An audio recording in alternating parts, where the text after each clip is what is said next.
गजानन महाराज प्रकट दिन उद्या आहे।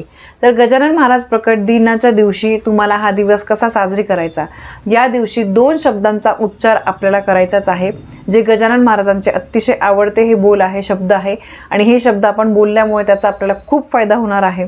यासोबतच उद्याच्या दिवशी कुठल्या नैवेद्याला महत्त्व आहे, अतिशय साधा सोपा नैवेद्य आहे जो आपल्याला देवाऱ्यामध्ये देवांना अर्पण करायचा आहे, महाराजांना अर्पण करायचा आहे।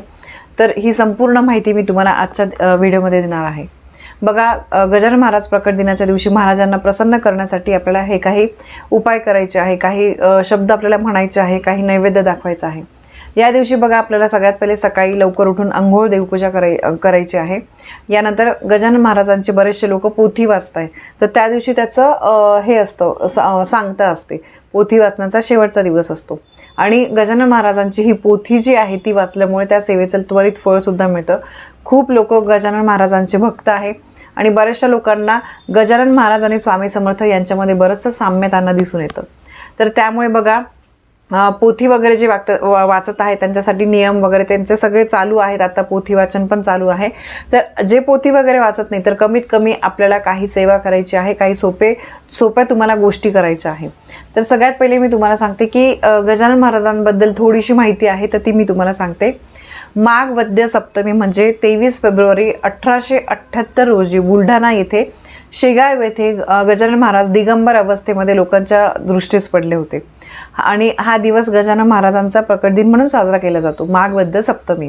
श्री गजानन महाराज हे तेलंगी ब्राह्मण असल्याचे बिरुदू रामराजू नावाच्या एका लेखकाने आंध्रा योगुलू नावाच्या पुस्तकामध्ये असं लिहिलं आहे की ते तेलंगी ब्राह्मण होते।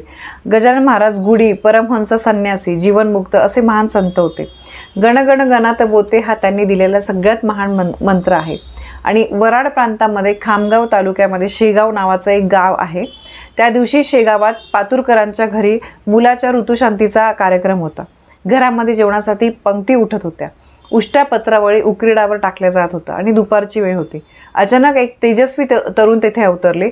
पत्रावळीतील जे उष्ट अन्नपदार्थ आहे ते खाऊ लागले आणि त्यांच्या अंगावर वस्त्रसुद्धा नव्हते। त्यांच्याजवळ पाणी पिण्यासाठी एक तंबू आणि मातीची चिलम होती। चेहऱ्यावर एक समाधान, शांतता होती आणि ते कुठल्या तरी तंद्रीमध्येच होते आणि ते उष्ट पडलेलं अन्न खात होते। त्यावेळेस रस्त्याने बंकटलाल अग्रवाल आणि दामोदर पंत कुलकर्णी जात होते। त्यांचे लक्ष त्या तरुणाकडे गेले। त्याला बघून कोणी विक्षिप्त असावा असं त्यांना वाटलं, पण त्या तरुणाच्या मुद्रा बघून हा कोणीतरी साधू पुरुष आहे असं सुद्धा वाटत होतं। कदाचित त्याला भूक लागली असणार असं बंकटलाल यांना वाटलं। तर त्यांनी पातुरकरांकडून पंचपक्वान्नांनी भरलेलं ताट आणलं आणि त्या तरुणासमोर ठेवलं आणि त्यांना खाण्याचा आग्रह केला। त्या तरुणाने सर्व पंचपक्वान्न एकत्र करून खाल्ली आणि नंतर जनावरांसाठी भरून ठेवलेलं पाणी त्यांनी पिलं। हे बघितल्यामुळे दामोदर पंत कुलकर्णी म्हणाले, ते पाणी घाण आहे, ते पिऊ नका। यावर त्यांनी उत्तर दिले, घाण आणि स्वच्छ पाणी दोन्ही सारखेच, उष्टे खरकटे आणि पंचपक्वान्न दोन्ही एकच। सर्व सृष्टीमध्ये परमेश्वर आहे। घाण पाणी म्हणजेच परमेश्वर, स्वच्छ पाणी म्हणजे सुद्धा परमेश्वर आणि पिणारा त्याहून काही वेगळा नसतो, तो सुद्धा परमेश्वर आहे। हे ऐकताच बंकटलालांची खात्री पटली की हा कोणीतरी एक तेजस्वी माणूस आहे, विरागी साधू पुरुष आहे आणि त्यांनी त्या दोघांनी त्या तरुणाचे पाय धरले आणि त्यानंतर ते लगेचच अदृश्य झाले। हे साधू पुरुष कोण होते, तर हे कोणी नसून गजानन महाराज होते। तर त्यामुळे गजानन महाराजांची ख्याती खूप मोठी होती। बऱ्याच जणांना त्यांचे खूप काही अनुभव आलेले आहेत आणि त्यामुळे हा जो दिवस आहे आपण गजानन महाराज प्रकट दिन म्हणून साजरी करत असतो। तर तुम्ही तुमच्या देवाऱ्यामध्ये स्वामींची मूर्ती असेल, दत्तांची मूर्ती असेल, गजानन महाराजांचा फोटो असेल, मूर्ती असेल, तर त्याची अगदी साध्या सोप्या पद्धतीने दिवा अगरबत्ती लावून महाराजांची आरती म्हणून आपल्याला हा दिवस साजरी करायचा आहे।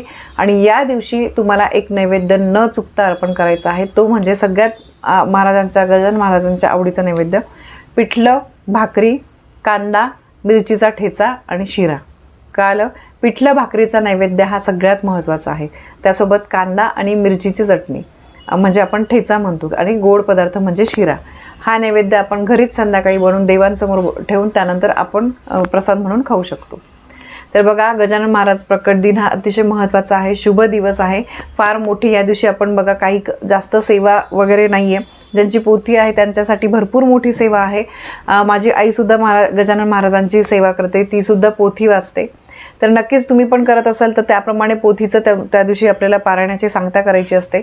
नाही तुम्ही पोथी करते, काही सेवा करते, पण कमीत कमी हा नैवेद्य अर्पण करा, त्याला खूप महत्त्व आहे. तर बघा, गजानन महाराज प्रकट दिन साध्या सोप्या पद्धतीने कसा साजरी करायचा, कुठला नैवेद्य अर्पण करायचा, ही अत्यंत महत्त्वाची माहिती मला तुमच्यापर्यंत पोहोचवायची होती. माहिती आवडली असेल व्हिडिओला लाईक करा, शेअर करा. आपल्या चॅनलवर नवीन असाल तर सबस्क्राईब नक्की करा. धन्यवाद. श्री स्वामी समर्थ.